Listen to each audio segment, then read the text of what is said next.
Muito bem, seguimos aqui com o nosso Farol de Limeira, conexão agora com o Dr. Siddhartha Carneiro Leão, participando sempre às segundas-feiras aqui do nosso programa. Alegria em recebê-lo aqui no nosso Farol, Dr. Siddhartha. Alegria nossa, bom dia, Neto, bom dia a todos. E eu queria aproveitar, antes de entrar no nosso assunto, de fazer um breve comentário sobre o triste crime que ocorreu em Limeira nessa semana, né, que foi o latrocínio que vitimou o empresário Celso Ocado. Muitos tiveram acesso às imagens captadas por uma das câmeras de segurança e viram quando o empresário tentou reagir tirando a arma da cintura do assaltante. Ou seja, um indivíduo bem mais jovem, né, mais alto e provavelmente mais forte que ele, e não havia nenhuma necessidade de uma reação. Provavelmente, naquele horário, nem haveria uma grande quantia em dinheiro, e mesmo assim, nenhum dinheiro do mundo pagaria a vida que foi ceifada, né? O seu Celso Ocado foi um empresário conhecido, que formou todo um patrimônio, sucesso nos seus empreendimentos, e teve a vida ceifada por um momento de imprudência total. Então, que isso fique de dica, né, Beto? Que nós não devemos reagir. Até mesmo as pessoas que estão armadas, elas devem tomar toda a cautela, porque a reação diante de um assalto, diante do elemento de surpresa, é sempre muito arriscada. Então, nós lamentamos muito a morte dessa pessoa maravilhosa que era o seu Celso, e que, por um impulso momentâneo, acabou se transformando nessa tragédia. Mas o assunto não é esse, certo? Eu queria voltar a falar de um assunto que nós começamos e não terminamos, que é sobre o crime de perseguição.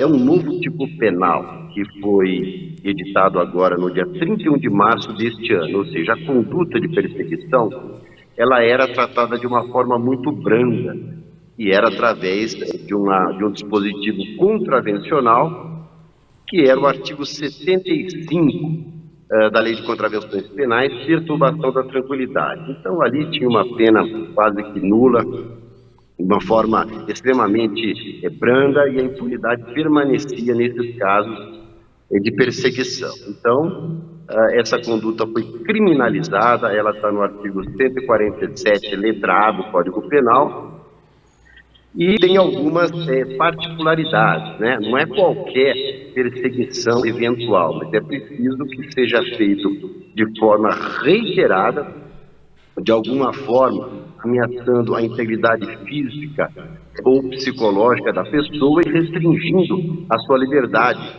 de locomoção de alguma forma.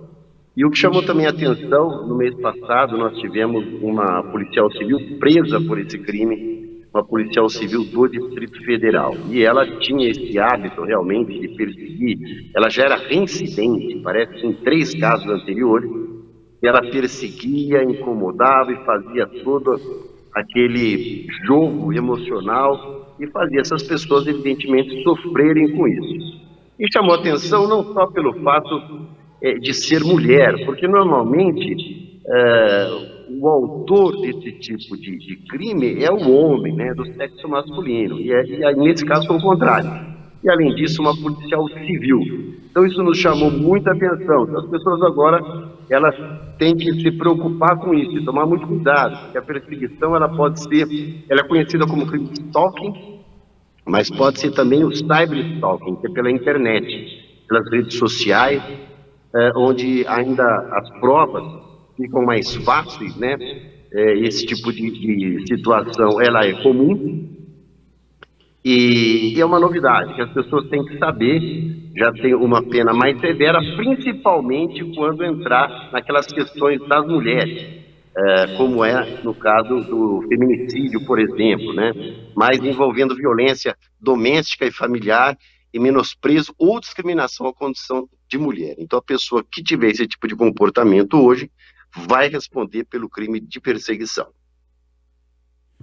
Perseguição, o senhor estava dizendo, doutor Siddhartha, que pode se dar também pela internet, hoje seria relativamente comum, mas assim, na perseguição também pode ocorrer ameaça, doutor Siddhartha? Exatamente. Bom, além da conduta reiterada, como saber se ela foi reiterada, como saber se ela é habitual? Isso vai depender do caso concreto, de uma avaliação do juiz a respeito da situação. Mas realmente tem que haver uma ameaça, né? Uma ameaça à integridade física ou psicológica. Então, é claro, a ameaça, ela vai entrar nesse contexto, tanto é que ela está junto com o crime de ameaça. O crime de ameaça está no artigo 147 do Código Penal, e o crime de perseguição ficou no 147A. Aliás, antigamente, quando não havia o enquadramento na perturbação da tranquilidade, que é o dispositivo contravencional, que foi revogado com essa lei, muitas vezes se colocava na ameaça, justamente porque a perseguição representava uma ameaça velada. Então, são crimes que estão, digamos assim, no mesmo contexto, né? Eles têm uma certa similaridade, justamente porque a perseguição, ela representa uma ameaça. É uma ameaça, sim, para a integridade física e também psicológica da pessoa. Doutor Siddhartha, gostaria que o senhor abordasse um outro tema que talvez seja correlato a esse, e a pergunta especificamente é essa. A perseguição pode acontecer também no campo afetivo, ou seja, um namoro desfeito, ou um casamento, ou um relacionamento desfeito, e aí a pessoa que se sente prejudicada acaba perseguindo aquele que o abandonou, que a abandonou, na tentativa de uma reconciliação. A gente sabe que isso acontece com alguma frequência. Isso também se configura perseguição, doutor Siddhartha? Né? Aquela pessoa que incomoda. Sim, eu acho que na maioria dos casos é isso mesmo. A pessoa não se conforma com o fim do relacionamento, e há aqueles casos também que a pessoa persegue porque quer ter um relacionamento com a pessoa. Mas tanto na tentativa de ter um relacionamento, quanto o relacionamento desfeito, eu acho que a maioria dos casos, né? Eu tenho alguns casos, por exemplo, que vão para o núcleo especial criminal, que não se enquadram por um motivo ou outro para a delegacia da mulher, e o que ocorre é isso: a pessoa, ela não se conforma, né, com o fim do relacionamento e passa a perseguir de uma forma que causa um sofrimento terrível. Há casos de perseguição que a pessoa fica desesperada. No caso da policial, que é a Rafaela Mota, tem um ex-namorado dela que dá um relato terrível. Ele era torturado pela perseguição. A pessoa, ela liga em vários telefones, ela faz contato com outras pessoas do seu relacionamento, ela te difama, ela vai nos locais onde você frequenta e faz da vida um inferno, a ponto de deixar a vítima realmente desesperada. Tá bom. Para a gente concluir, doutor Siddhartha, outro tipo de perseguição que pode acontecer, como o senhor bem colocou, não especificamente sobre aquele relacionamento desfeito, para uma pessoa, conforme o senhor já falou, que está atrás de alguém, né? Hoje é muito comum as pessoas em alguma medida, se exporem nas redes sociais, no Instagram principalmente, e aí há aquela perseguição meio que indevida, aquela paquera velada, que depois isso pode crescer também e se transformar numa perseguição, não é, doutor? Exatamente. Eu sou um defensor das redes sociais, eu não faço nenhuma crítica, uso o Instagram, mas isso ocorre, né? As mulheres bonitas, né, que expõem fotos, isso acaba chamando a atenção de homens, de uma maneira geral. É claro que pode ocorrer o contrário, como foi o caso do Distrito Federal, mas isso ocorre realmente, e principalmente hoje, né, que as pessoas têm um nível de comunicação muito maior, justamente em razão das redes sociais. E não sabendo usar as redes sociais, acabam causando todo esse sofrimento. Ainda que haja a possibilidade de bloqueios, mesmo assim a pessoa descobre onde ela mora, onde ela trabalha, enfim, entra com perfil fake e acaba fazendo um inferno da vida da pessoa.